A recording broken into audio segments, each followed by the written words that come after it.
शारीरिक आरोग्याच्या मुळाशी कोणती कोणती एलिमेंट्स आहेत? एक तर मला वाटतं जेवण हे तर सर्वात इम्पॉर्टंट आहे. आपल्या प्रत्येकाला हे माहिती आहे की हिंदी फिल्म्समध्ये हा डायलॉग आहे की अगर तुमने तुम्हारे माँ का दूध पिया है तो यू नो.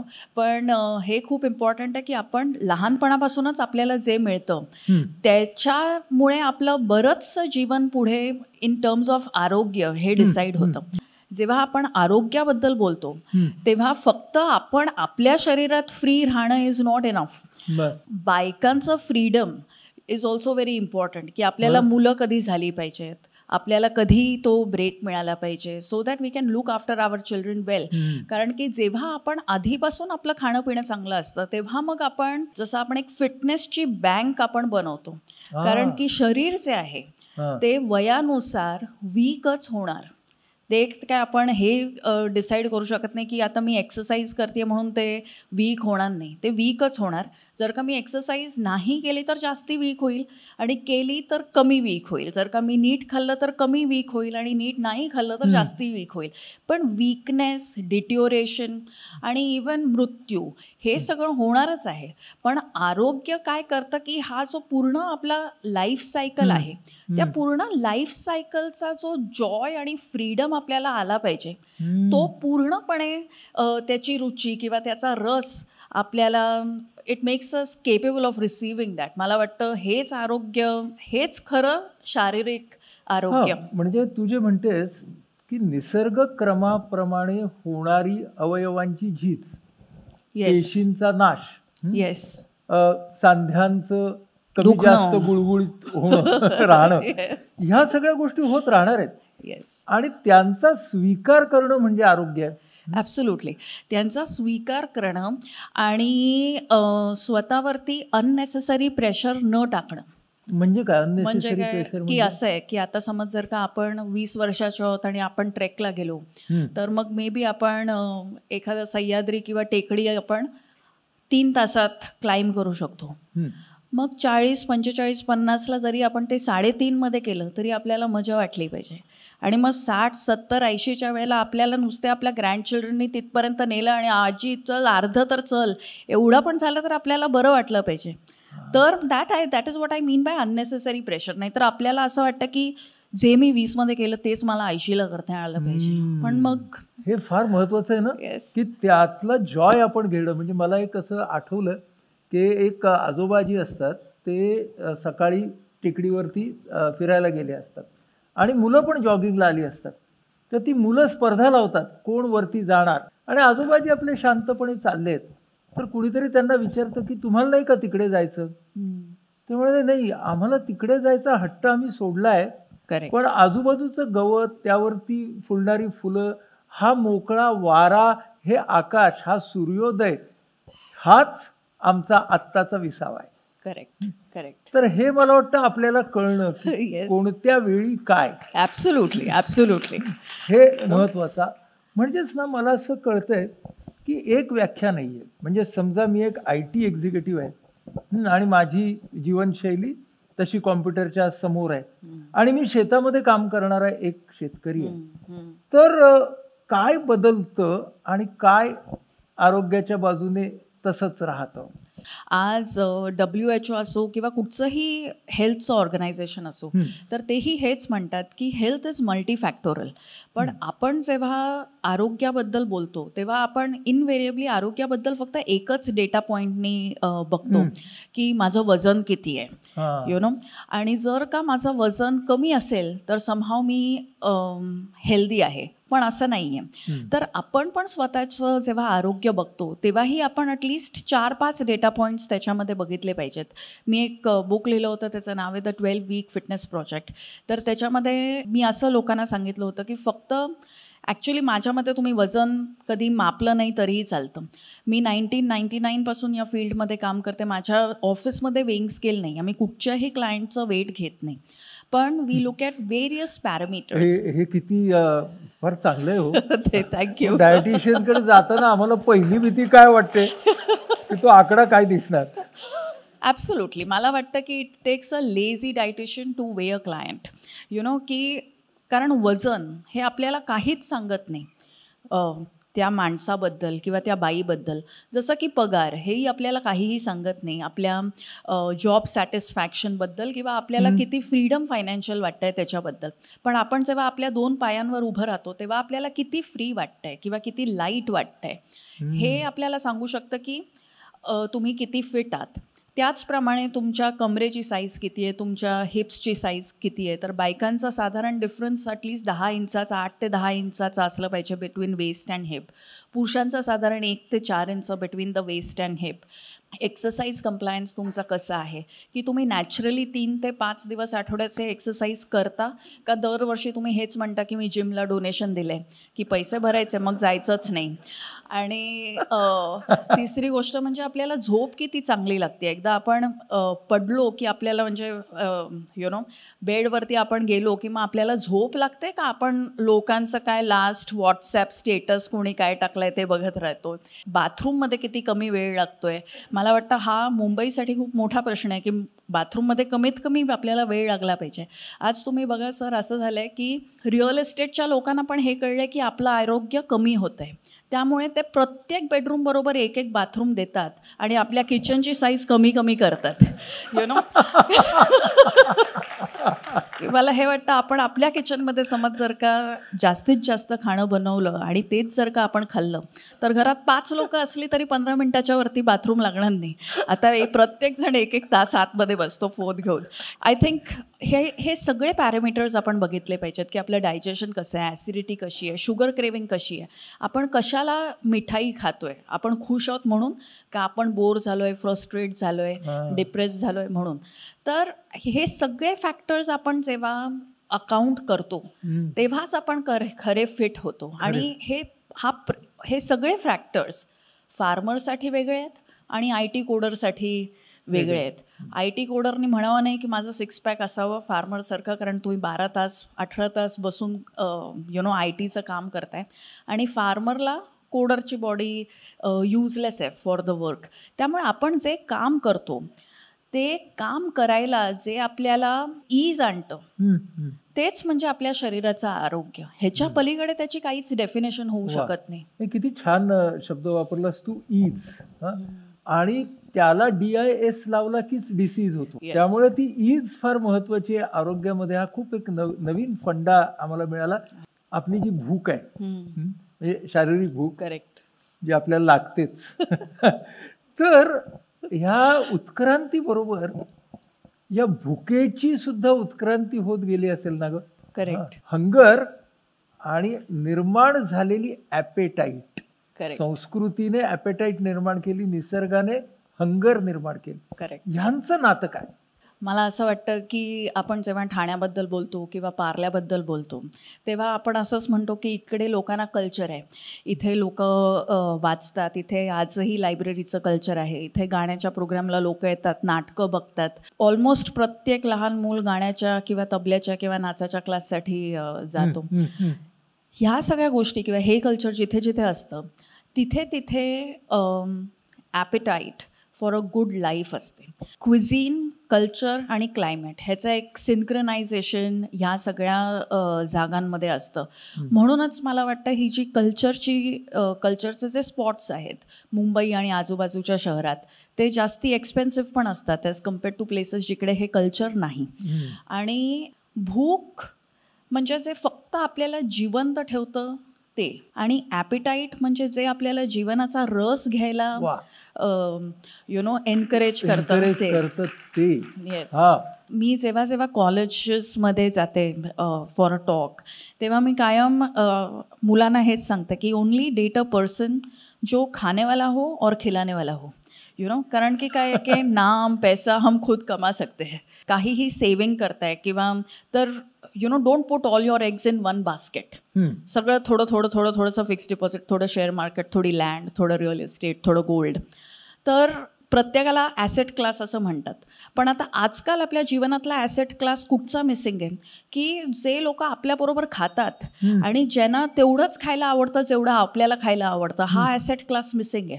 त्यामुळे माझ्या मते लोनलीनेस पण जास्ती वाढतोय. कारण की आपल्याला we don't have anything to do with people. If जर का मलाही वडापाव आवडला, तुम्हालाही वडापाव आवडला तर आपण दोघंही अजून एक एक्स्ट्रा खाऊ शकतो आणि त्याच्याने आपली रिलेशनशिप जास्ती स्ट्रॉंग बनू शकते.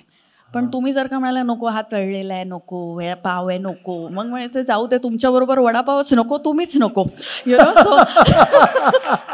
सो आजकाल आपण हे जे म्हणतो ना की बघा लेंथ ऑफ लाईफ वाढलंय.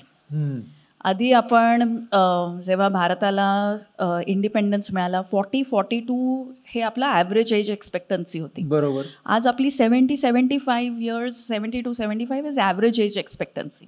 म्हणजे काय की ज्या लोकांना एज्युकेशन, हेल्थ केअर ह्या सगळ्याचा ॲक्सेस आहे ते 75पेक्षा खूप जास्ती जगणार आहेत, 85-90. मग तेव्हा लोनलीनेस कमी करायला what is going to bring you together with other people? Food. Yes. म्हणूनच आधीपासूनच you should learn to enjoy food. कारण नो वन केअर्स की ही 85 पण ना उसकी कमर 24 की थी, नो वन केअर्स. बट 85 में भी उसने अच्छा खाना खिलाया, एव्हरी वन केअर्स. सगळे येतात आपल्याकडे, you know. So we should remember that. म्हणजे ना ह्याच्यातला किती महत्वाचा मुद्दा आहे बघ की खाणं हे माझ्या वैयक्तिक आस्वादासाठी महत्वाचं आहेच. येस. पण माझी ॲपेटाईट शेअर करणारी माणसं मी मिळवणं, टिकवणं, येस, हे किती महत्वाचं आहे. म्हणजे तू आणि मी नक्की वडापाव खाऊ, पण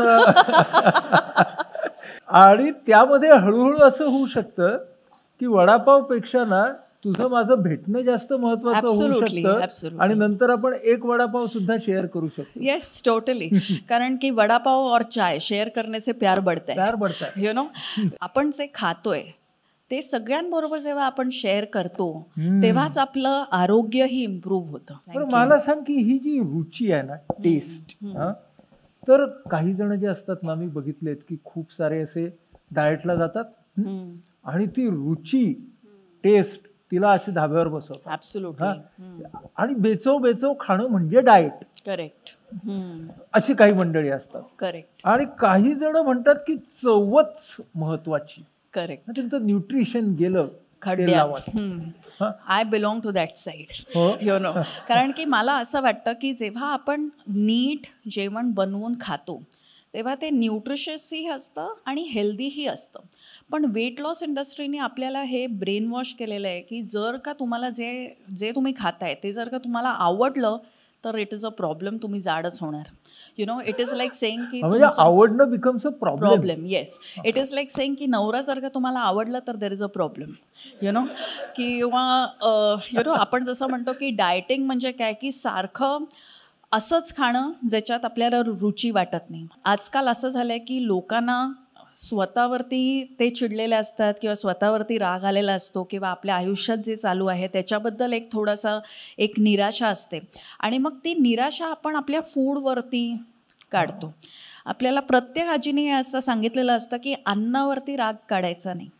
अन्नावरती राग काढायचा नाही म्हणजे रुची सोडून उगाचच खायचं नाही. नीट चवीनेच खायचं. आणि ह्याबद्दल कायम एक मनात ग्रॅटिट्यूड किंवा कृतज्ञता असली पाहिजे की जेव्हा मला 2 पोळ्या हव्यात तेव्हा मला 2 मिळत आहेत, जेव्हा 5 हव्यात तेव्हा 5ही मिळतात, जेव्हा 1 हवी आहे तेव्हा 1ही मिळते. पण over a period of time आपले हे जी इनहेरंट कृतज्ञता आहे किंवा ग्रॅटिट्यूड आहे किंवा अ व्हेरी होमग्रोन विजडम की चवीने खाणं जे आहे ते डायटिंग इंडस्ट्रीनी वाईप आऊट केलेलं आहे.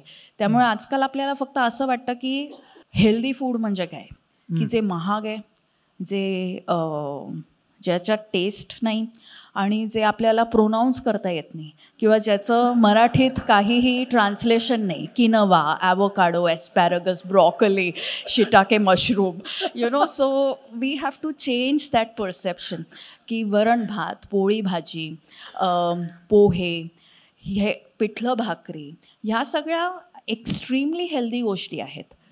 पण आपल्यावरती आधीपासून बरेच इन्व्हेजन्स झाले. ऑलमोस्ट 200 वर्ष आपल्यावरती इंग्रजांनी रूल केला. त्यामुळे काय होतं की फक्त भारत नाही पण जितक्या फॉर्मर कॉलनीज आहेत त्या सगळ्या फॉर्मर कॉलनीजमध्ये एक साधारण एक असं परसेप्शन होतं की आपली भाषा, आपलं जेवण, आपली राहण्याची पद्धती, आपले कपडे हे थोडं लो क्वालिटीचं आहे आणि बाहेरून आलेलं जेवण, कपडे, राहण्याची पद्धती ही जास्ती हाय क्वालिटीची Modern आहे, हे जास्ती मॉडर्न आहे. मला वाटतं जर का विकसित भारत हे जर का होणार असेल तर ते तेव्हाच होईल जेव्हा आपलं स्वयंपाकघरात आपण काय बनवतोय ते बदलेल. म्हणजे आपण आपलंच जेव्हा जेवण बनवू आणि तेच आपण जेव्हा इतरांना त्यांच्याबरोबर ते शेअर करू, तेव्हाच खरी आपली प्रोग्रेस होईल. म्हणजे आता तुम्ही बघा, दिवाळीत पण लोक एकामेकाकडे चकली, लाडू, करंजी हे न नेता brownie, chocolate, ice creams, under 30 calories, अशाच सगळ्या गोष्टी आपण नेतो लोकांकडे. So we have to change that. आपलं सेलिब्रेशन आपण आपलं जपलं पाहिजे. कल्चर, क्विझिन आणि क्लायमेट हे आपल्या क्रॉप सायकलशी पण त्याचं स्ट्रॉंग कनेक्ट आहे. क्रॉप सायकल म्हणजे की आत्ता आपल्या शेतात काय उगतं आहे, तर आता तिळाचं हार्वेस्ट होईल किंवा नंतर दसऱ्याच्या वेळेला भाताचं हार्वेस्ट होईल. पुढे प्रॅक्टिकली जर का तुम्ही विचार केलात तर आपल्या नातवंडांना जो प्रॉब्लेम सर्वात मोठा येणार आहे तो आहे क्लायमेट चेंजचा. बरोबर. जेव्हा क्लायमेट चेंज होतं तेव्हा फ्लड कधी येईल, कधी दुष्काळ येईल, कधी थंडी. तुम्ही बघा आत्ता आजकाल थंडीच नाही, आत्ता खरं थंडी असली पाहिजे आपल्याकडे. वेदर पण आपलं चेंज होतं आहे. जेव्हा वेदर चेंज होतं तेव्हा आपण शेतात काय उगवतो हे चेंज होतं. बरोबर. आणि जेवढं आपण जास्ती पारंपरिक खाणं खाऊ तेवढा आपला जो लँड यूज आहे किंवा फार्मिंगमध्ये आपण ज्या गोष्टी ग्रो करतोय तेवढ्या त्या पारंपरिक आणि क्लायमेटनुसार आपण खातो. कारण आपल्याला त्या किचनमध्ये बऱ्याच वेजमध्ये वापरता येतात. जसं आपण जर का आंबा आणला तर आंबा आपण त्याचं लोणचं बनतं, त्याचा मोरंबा बनतो, त्याचा आमरस बनतो, तो तुम्ही आंबा म्हणून खाऊ शकता, त्याचा साठ बनतो. प्रत्येक रिसोर्सला किती मल्टिपल वेजमध्ये वापरण्याचं एक कल्चर किंवा एक विजडम आपल्या बायकांनी आपल्यासाठी जपून ठेवलेलं आहे. ओके. आणि ते ओरली ते ट्रान्समिट होतं from one generation to another. तर जेवढा आपण पारंपरिक खाऊ तेवढं आपण जास्ती क्लायमेट रेझिलियंट किंवा सस्टेनेबली आपण खातो. आणि जेवढं आपण क्लायमेट रेझिलियंट खातो तेवढंच आपण आपल्या मुलांचं फ्युचर सेक्युअर करतो. की जेव्हा माझा नातू किंवा नात जेव्हा ती 25 वर्षाची होईल तेव्हाही तिला समज जर का वरण भाताची आत्तापासूनच जर का टेस्ट लागलेली असेल तर तिला जेवण तरी मिळेल. ती जर का आत्तापासूनच ॲवोकाडो, किनोवा, कोकाव चिप्स खात असेल तर तिला 25ला भुकी मरेल ती, आणि मग विथ एज्युकेशन किंवा with the money that I live behind, त्याच्याने तर पोट भरत नाही. पोट कशाने भरतं? जेव्हा आपलं फार्मिंग इंटॅक्ट राहतं तेव्हाच आपलं पोट भरतं. त्यामुळे फिटनेसच्या फंडामध्ये आपण बरेचदा फार्मिंगबद्दल बोलतच नाही, पण it is farming that decides की आपलं फिटनेस कसा राहणार आहे. हा किती महत्वाचा दुवा आहे. Yes, absolutely. आणि मला असं वाटतं, म्हणजे तू कोलोनियल मेंटॅलिटी बद्दल बोललीस, आता ती पार करून आपण मार्केट मेंटॅलिटीकडे आलो. ॲब्सोल्युटली. मला सांग की एका बाजूने ना आपण म्हणतो ना की वरण भात भाजी पोळी, म्हणजे there have to be some constants, म्हणजे काही गोष्टी स्थिर राहिल्या पाहिजेत आणि काही गोष्टीत व्हेरिएशन्स व्हायला पाहिजेत, कारण आपल्याला तेचही नको असतं. करेक्ट. तर हे जे नातं आहे ना, म्हणजे काय सततचं हवं, कशामध्ये बदल हवेत, ह्याच्याकडे तू आहाराच्या दृष्टीने कशी बघतेस? सर्वात मोठा बदल मला वाटतं जो आपल्याकडे आला पाहिजे तो म्हणजे की पुरुषांना सगळं जेवण बनवता आलं पाहिजे. हा सर्वात मोठा बदल. नाही, काय आहे की जोपर्यंत आपले किचन्स जेंडर न्यूट्रल होत नाहीत तोपर्यंत चांगलं खाणं हे इम्पॉसिबल आहे. हे बघा, आपल्या बायका तर बाहेर पडल्या. सावित्रीबाई फुल्यांपासून महाराष्ट्रीयन बायका आपण बाहेर पडलो. आम्ही स्वतः पैसे कमवतो. आम्ही इतरांपेक्षा खूप पुढारलेले आहोत. पण आमचे पुरुष कधी पुढारणार? कारण नाहीतर काय होतं की द मिनिट जर का किचन ही फक्त माझी रिस्पॉन्सिबिलिटी असेल तर ज्या दिवशी मी घरी दमून आलेली असेल त्या दिवशी मी स्विगी, झोमॅटो हे वापरणारच, कारण की तेवढा लेबर अशक्य होतो बायकांसाठी. त्यामुळे पुरुषांना किचनमध्ये सगळं येणं हे खूप गरजेचं आहे. आणि पुरुषांना किचनमध्ये काहीही येत नाही. ह्याला म्हणतात वेपनाइज्ड इनकम्पिटन्स. वेपनाइज्ड इनकम्पिटन्स म्हणजे इतकं बेकार काम करायचं की कोणी आपल्याला परत आत सोडतच नाही. त्यामुळे चहा करू का? नको मीच करते. सो आणि हे पुरुषांना त्यांच्या आईने शिकवण्याची गरज नाही. कारण बरेचदा आपण असं म्हणतो त्याच्या आईने त्याला काय शिकवलंच नाही. अरे पण he is an adult now, you know. त्यामुळे आईने शिकवण्याची गरज नाही, आपण स्वतःहून काही गोष्टी शिकल्या पाहिजेत. त्यातली एक लाईफ स्किल म्हणजे कुकिंग. आणि दुसरा बदल जो आला पाहिजे की काय कॉन्स्टंट राहिलं पाहिजे आणि काय बदललं पाहिजे, तर मला वाटतं जगभरात एक फॉर्म्युला आहे. It is called the 80-20 formula. 80-20 formula म्हणजे की 80% ऑफ द टाइम्स आपण सेम गोष्टी खाल्ल्या पाहिजेत ज्या आपण कायम खातो. आणि जर का तुम्ही आपल्या संस्कृतीत बघितलात तर तो 80% पण थोडा सीझनप्रमाणे चेंजच होत राहतो. कधी श्रीखंड, कधी आमरस, यु नो, कधी गुलाबजाम, कधी खिचडी, कधी पिठलं भाकरी, कधी पेज. हे सगळं आपल्याकडे एक टाईम टेस्टेड ह्याचं शेड्यूल किंवा कॅलेंडर प्रत्येक घरात अवेलेबल आहेच.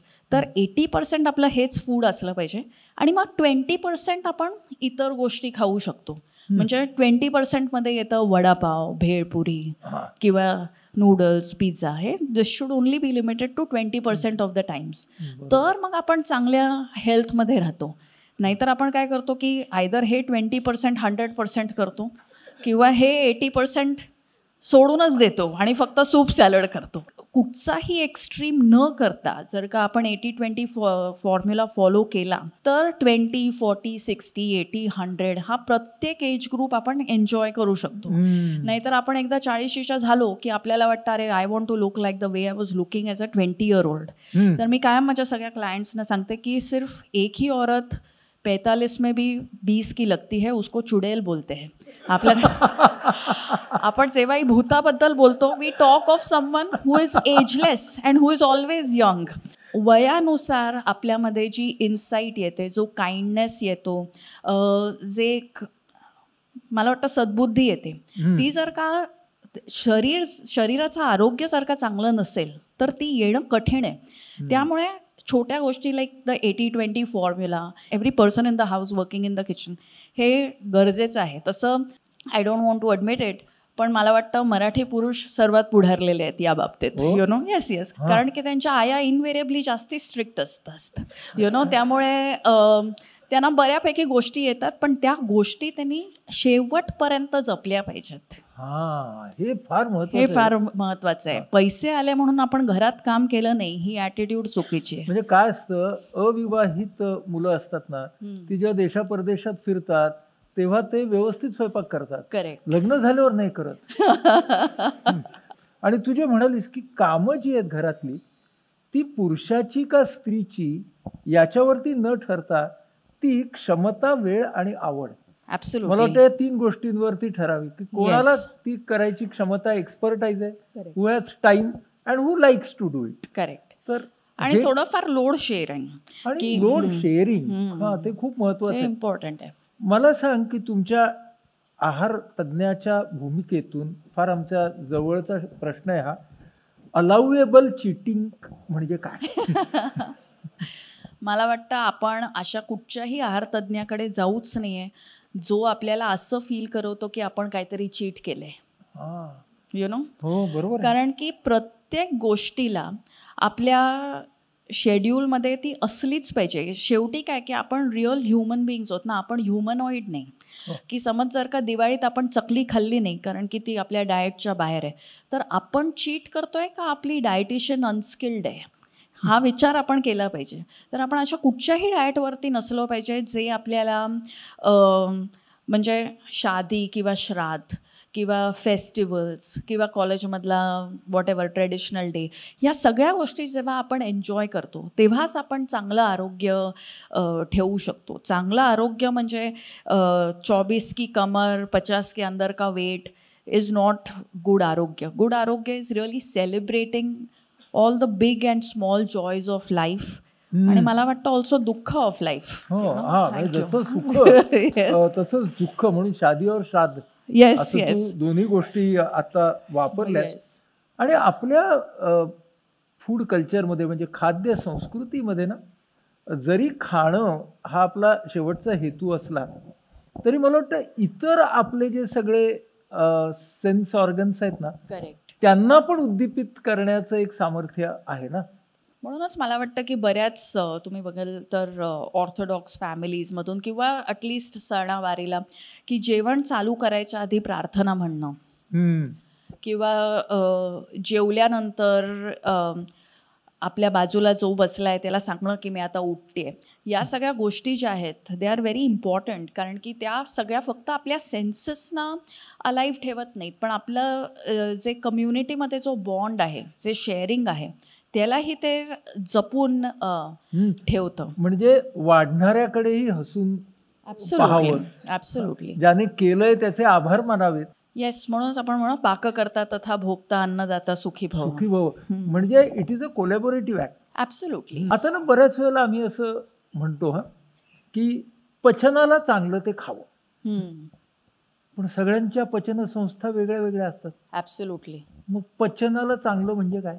की जे खाल्ल्यानंतर आपल्याला फार जड वाटत नाही ते. आणि हेही लक्षात ठेवणं की आता आपण ठरवलंय जाऊन वडापाव खाणं, हो, पण 10 वर्षानंतर आपल्याला अर्धा वडापाव पण जमतोय का नाही हे बघणं, सो दॅट पुढच्या 10 वर्षानंतर आपण पाव वडापाव पण खायला तयार आहोत. नाहीतर काय होतं की आपल्याला कधी कधी हे कळत नाही किंवा आपण हे कम्प्लिटली एन्जॉय करत नाही की एका वेळात आपण 15 मोदक जरी खाल्ले ना तरी दुसऱ्या दिवशी काहीही वाटत नाही.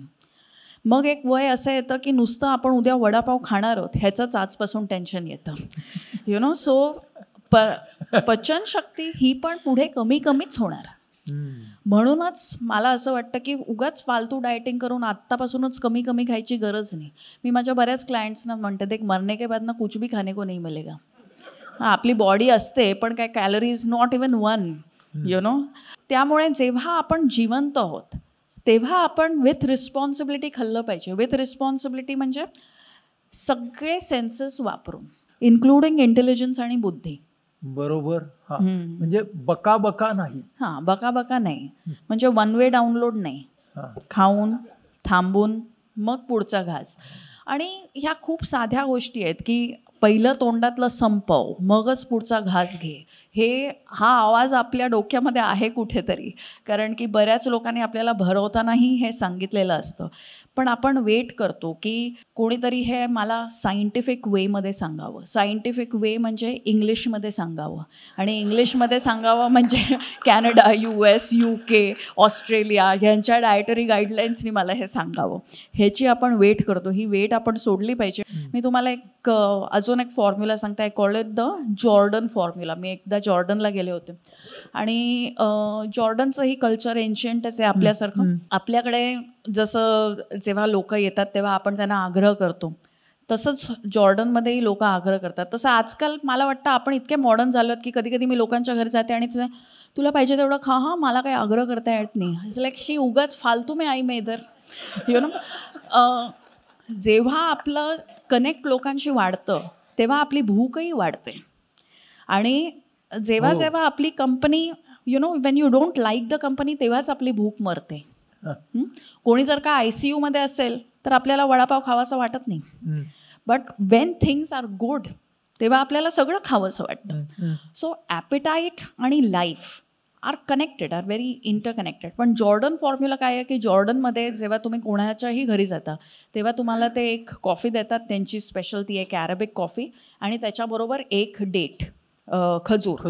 तो एक खजूर आपण खायचा आणि ती एक कॉफी आपण प्यायची. मग आपल्याला होस्ट म्हणतो तुम्ही अजून एक घ्या, अजून एक खजूर खा आणि अजून एक कॉफी पण प्या.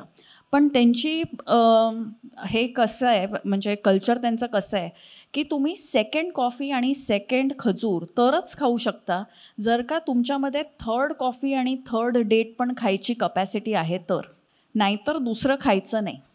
कारण की ते लोक इव्हन नंबर्सवरती थांबत नाहीत, ते लोक ऑड नंबर्सवरती थांबवतात. त्यामुळे 6वी कॉफी पण चालेल पण मग 7वी प्यायची कुवत असली पाहिजे. जेव्हा आपण कुठचीही स्पेशल गोष्ट खातो किंवा जे आपण नॅचरली मानतो की ही this is a little heavy for me, श्रीखंडाची वाटी असो, आमरसाची वाटी असो, जिलबी असो, काहीही असो, तेव्हा मला वाटतं आपण हा जॉर्डन फॉर्म्युला लावला पाहिजे की दुसरी तरच खावी जर का आपल्याला तिसरी खाता येते. आपण काय करतो, दुसरी खातो नंतर तिसरी नको, मग एकाच वरती थांबा, you know. So I think that's how you stay fit. क्या बात. मग तुझ्या मते जंक फूड कशाला म्हणावे? I think when you are not enjoying the company in which you are eating it, मग ती भाकरी पिठलं असेल तरी पण दॅट इज जंक फूड. किंवा जे फूड आपण टी व्हीच्या समोर बसून खातो ते सगळं जंक फूडच बनतं. मग त्याच्यामध्ये कितीही चांगलं न्यूट्रिएंट्स का असे ना, पण जे आपण चवीने खातो, जे आपण सगळ्या सेन्सेसनी खातो, ते सगळं फूड इज गुड फूड. आणि what is good food really? जे आपण पारंपरिक ह्याच्यामध्ये लोकल सीझनल ट्रेडिशनल आपण जे आपल्या घरी खातो ते, जे आपल्या मनामध्ये आपण एक कृतज्ञता ठेवून की आज, कारण की आपल्या देशामध्ये भूकमारी आहेच, आजही आपल्याकडे प्रत्येकाला जेवण मिळते असं नाही आहे, but we are the lucky ones ज्यांना मिळते. तर ती थोडी जाणीव ठेवून खाणं आणि गरजेपेक्षा जास्ती न खाणं, यु नो. आणि रोज गरज बदलते.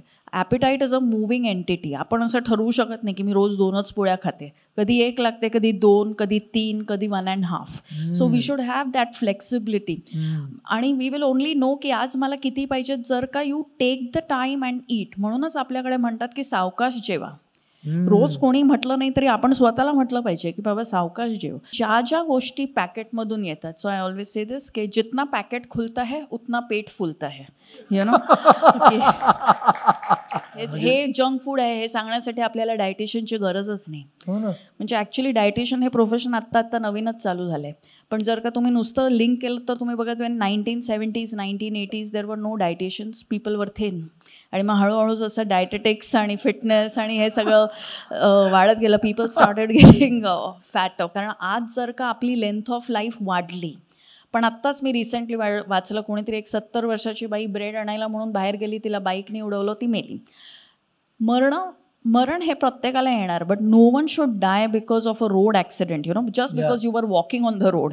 तर मला वाटतं आपण आपल्याकडे नेक्स्ट टाइम जेव्हाही इलेक्शन्स होतात किंवा पॉलिटिशियन्स जेव्हा डोर टू डोर येतात, तेव्हा आपण ह्या सगळ्या गोष्टी त्यांच्याकडून मागितल्याच पाहिजेत की एक ओपन स्पेस जिकडे आपण जाऊन वॉक करू शकतो. आणि माझ्या घरातून कॉलेजला जाताना किंवा ऑफिसला जाताना, स्टेशनवरती जाताना, मैत्रिणीकडे जाताना एक फुटपाथ असला पाहिजे ज्याच्यावरती फक्त माणसं चालतात, बाईक्स येत नाहीत किंवा गाड्या पार्क होत नाहीत. आय थिंक हे बेअर मिनिमम आहे. आणि आज 2025मध्ये आपण we should expect that these things should get delivered to us. अगदी. तुझ्या कोणत्या फूड हॅबिट्स तुला स्वतःला आवडतात आणि तुझ्या कोणत्या फूड हॅबिट्स तुला आता थोडंसं बदलायला हवं असं वाटतं? मला वाटतं मला जे आवडतं ते हे आहे की प्यार से कोई जहर भी खिलाएगा तो I am ready to have it, you know. So I like that. आणि what do I not like की मला वाटतं यु नो आपण काही गोष्टींबद्दल खूप स्टकअप असतो आधीपासून. की आता समज जर का मी जेवत असेल आणि माझ्याबरोबर जो जेवणारा असेल त्यांनी समज जर का लेफ्ट हँडनी उजव्या हाताने जर का वाढलं आणि त्याच हाताने परत जेवलं की माझी भूक तिथल्या तिथेच मरते, यु नो. सो मला असं वाटतं की वयानुसार I want to get more accommodating की उजव्या हाताने खावं किंवा डाव्या हाताने खावं, आपली भूक उगाच फुकटमध्ये मरायला नको. This is one thing I would like to change. हेच मला स्वतःच्या जेवणाबद्दल आवडत नाही, बाकी मला सगळं आवडतं स्वतःबद्दल. थँक्यू. मला वाटतं की आत्ताच्या आपल्या गप्पामधून आमच्या हातात पडलेला एक सगळ्यात मोठा फंडा हा आहे की आपण शारीरिक आरोग्याकडे आणि त्या शारीरिक आरोग्याला इंधन पुरवणाऱ्या आहाराकडे आयसोलेटेड म्हणजे विभक्त पद्धतीने बघता कामा नये. करेक्ट. तर आपण जे खातो त्याच्या मागे असलेली अनेक नाती आहेत. व्यक्तीचं नातं आहे, धरतीचं नातं आहे, निसर्गाचं नातं आहे. ही नाती लक्षात घेऊन मी खाणं ॲब्सोल्युटली हे आरोग्याकडे नेणारं आहे. आणि हे जर मी केलं तर मला नक्की कळेल की वजन कोणतं वाढवायचं. करेक्ट. दुसरं आम्हाला असं कळलं की आपल्या सगळ्यांच्या मनामध्ये ना तो बका खाणारा बकासूर आणि चवीनं खाणारी रुची देवी असे दोन्ही आहेत. करेक्ट. त्यातल्या कोणाला उत्तेजन द्यायचं येस, ह्याचा चॉईस आपल्याला सगळ्यांना करायचा आहे. ॲब्सोल्युटली. त्यामुळे एका बाजूनं हा बकासूर आणि रुची देवी या दोघांच्या मधला सामना आहे. त्याच्यामध्ये रुची देवी जर जिंकली तर आरोग्य आपलं जास्त तजेलदार राहणार आहे. येस, 80% तरी तीच जिंकली पाहिजे. 80% तरी ती जिंकली पाहिजे. आणि सगळ्यात महत्वाचं ना, मला आत्ताच्या गप्पांमधून ना सावकाश जेवा ह्या शब्दाचा नवीनच अर्थ कळला. सावकाश म्हणजे अवकाश, अवकाश म्हणजे स्पेस. तर स्पेस म्हणजे अवकाशाला लक्षात घेऊन जेवा. मग तुमच्या अवकाशामध्ये तुमच्या समोरचं ताट आहे, तुमच्या अवकाशामध्ये ज्या व्यक्तीनं तुमच्यासाठी केलं आहे ती व्यक्ती आहे, जिच्या बरोबर तुम्ही आस्वाद घेत आहात त्या सगळ्या व्यक्ती आहेत. हे सगळं अन्न तुमच्यापर्यंत पोचवणारी व्यवस्था आहे. हे सगळं अन्न जिथून निर्माण झालं ती सगळी पंचमहाभूत आहेत. या सगळ्यांचा अवकाश, अवकाश जर घेतलात तर सावकाश जेवा या साध्या शब्दांमागचा एक मोठा अर्थ तुम्हाला आणि मला समजेल.